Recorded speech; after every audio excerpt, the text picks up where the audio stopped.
स्वागत है blue India में। पलक साथ आज आपके सामने एक ऐसे मुद्दे पर बात करने वाली हूं जिसके बारे में आपका बात करना और जानना बेहद अनिवार्य है और आवश्यक है। तो आज हम लोग बात करेंगे कर्नाटका के उस इलाके के बारे में जहां पर औरतों ने अपना मूवमेंट शुरू करा है और वो पूरी दुनिया को ये बात बताना चाहती हैं कि कर्नाटका में टॉयलेट्स से भी ज़्यादा लिकर की दुकानें हैं। यस, कर्नाटका में टॉयलेट्स से भी ज़्यादा लिकर शॉप्स हैं। यस, और अगर आपको मैं एक कहानी बताऊं एक ऐसी औरत की जो कर्नाटका की है और उन्होंने ज़िंदगी भर अपने पूरे जीवन में सिर्फ और सिर्फ दिक्कतें ही झेली हैं शराब के कारण, तो आज मैं आपको लेकर चलती हूं कर्नाटका के एक छोटे से इलाके की एक कहानी जो कि है इलाके गंगाली की, और उसकी एक औरत है जिसका नाम है सबामा। ये सबामा की ये कहानी है कि जब वो सुबह सुबह उठकर अपने घर में झाड़ू लगाती हैं और जब वो अपने सीधे हाथ को देखती हैं तो वो पाती हैं कि उनकी एक उंगली ही नहीं है।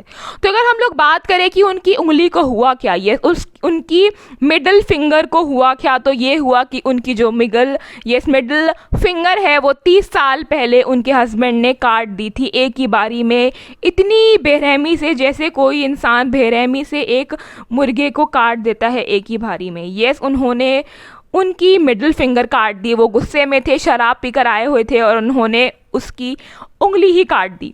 वो ये बात कहती है कि अब तो उंगली उनकी ठीक हो गई है, उनकी फिंगर ठीक हो गई है, अब वो काम कर लेती हैं, लेकिन 30 साल से भी ज़्यादा तक सालों में उन्होंने जो बेरहमी वाला नेचर सहा है, जो चीज़ें टॉलरेट करी हैं, उससे वो कैसे हील करेंगी और उससे कैसे निकल कर आएंगी। उनके हस्बैंड की मृत्यु हो चुकी है और उनका कोई भी बच्चा भी नहीं है। उनको जो बच्चा हुआ था वो जन्म के टाइम ही मर गया। और अगर हम लोग बात करें ये सबामा के पास जो प्रॉपर्टीज़ थी, उनके पास 3 एकड़ की प्रॉपर्टी थी, लेकिन उनके हस्बैंड ने शराब के चक्कर में उनकी सारी की सारी प्रॉपर्टी बेच दी और उसको खर्च कर दिया शराब में।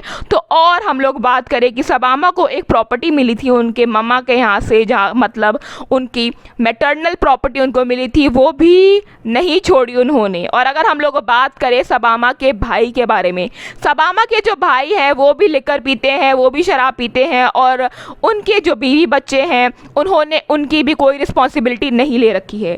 तो जो सबामा है वो 7 सालों से स्ट्रगल कर रही हैं, मेहनत कर रही हैं, काम कर रही हैं इतनी बड़ी आयु में भी, और अभी भी उन पर 30 लाख का डेब्ट है और उनको इतने पैसे वापस करने हैं। तो अगर हम लोग बात करें इस आंदोलन के बारे में, तो ये जो आंदोलन है, ये जो आंदोलन है वो किसान आंदोलन की इक्वल बराबरी पर पहुंच गया है, क्योंकि जो किसान आंदोलन है वो सीधा 100 दिनों से चल रहा है, लेकिन ये जो आंदोलन है ये आंदोलन 6 सालों से चल रहा है कंटिन्यूसली।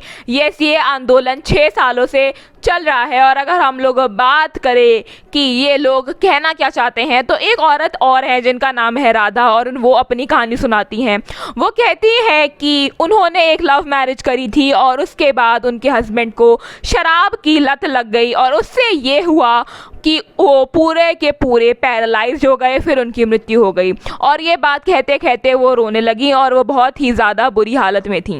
तो वो ये कहती हैं कि 6 साल हो गए हैं लेकिन फिर भी अभी तक उन्होंने हार नहीं मानी है और ना ही वो हार मानेंगी। और वो ये बात कहती हैं कि जो सरकार है वो हमारे लिए कुछ भी नहीं कर रही है। 6 साल हो गए हैं, सरकारें बदल गई हैं, पहले कांग्रेस आई, फिर जनता दल आया, अब बीजेपी आई, लेकिन हमें अभी तक न्याय और हमें इंसाफ नहीं मिला है। तो वो प्रश्न करती हैं कि उनको जस्टिस कब मिलेगा।